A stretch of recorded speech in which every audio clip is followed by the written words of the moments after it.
আসসালামু আলাইকুম ওরহমতুল্লাহি ওবারাকাতু। দূরে কিংবা কাছে, দেশ কিংবা প্রবাসে, যে যেখান থেকে আজকের এই ভিডিওটি দেখতেছেন, সকলকে জানাই আন্তরিক মোবারকবাদ এবং অভিনন্দন।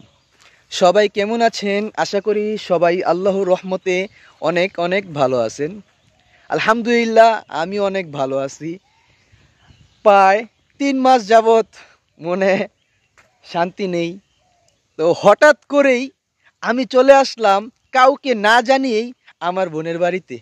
এমনকি আমি আমার যে ছাত্রগুলোকে পড়াই তাদের থেকেও বলি নাই, শুধু বলছি আমি 3-4 দিন আসবো না। তাদেরকেও না বলে আমি চলে আসলাম আমার বোনের বাড়িতে। এবং আমি যে আসবো, আমার বোন মানে তাদের ফ্যামিলির কেউই জানে না। হঠাৎ করে গতকাল আমি চলে আসি এখানে। আসার পরেই আমি সর্বপ্রথম আমি আমার বড় ভাগ্নির সাথে দেখা করি। তারপর বাজারে যাই। তো বাজারে যাওয়ার পর আমার দুলাভাইয়ের সাথে দেখা হয়ে যায়। তারপরই চলে যাই আমার এই ছোট্ট কিউট ভাগ্নিটার সাথে দেখা করতে। তারপর ওকে ওর মাদ্রাসা থেকে ছুটি নিয়ে চলে আসলাম ওদের বাসায়। তো আসার পরে সবাই অবাক হয়ে গেছে যে আমি কিভাবে আসলাম। আমার তো আসার কথা ছিলই না, বা আমি তো টিকিট কাটিই নাই। তারা জানতো না এই বিষয়গুলা। তো তাদেরকে না জানিয়ে তাদেরকে সারপ্রাইজ দেওয়ার জন্য চলে আসলাম এখানে।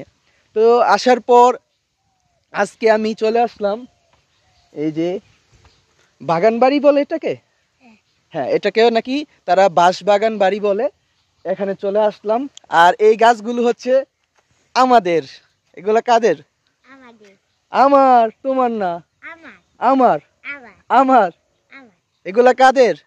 আমার। এ তুমি তো জান্নাতকে নিয়ে চলে আসলাম বাঁশবাগান বাড়িতে। এখানে আসলাম দেখতে, অনেক সুন্দর এবং মনোরম পরিবেশ। আর একদমই নিরিবিলি, দেখতে অনেক অনেক ভালো লাগতেছে।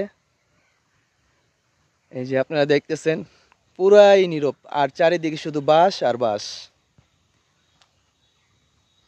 আর এখানে এসে অনেক অনেক ভালো লাগতেছে।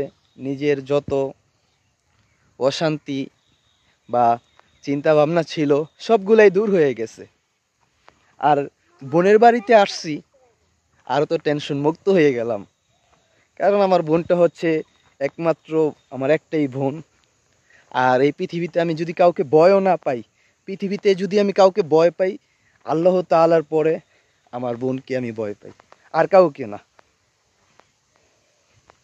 আমার বোনের জন্য সবাই দোয়া করবেন। আমার বোনটা অনেক অনেক অসুস্থ থাকে। আমার মা বাবার জন্য দোয়া করবেন। আর সবাই আমার জন্য দোয়া করবেন। আল্লাহ তাআলা যেন আমাকে সঠিক পথে চলার তৌফিক দান করেন। সকলেই ভালো থাকবেন, সুস্থ থাকবেন।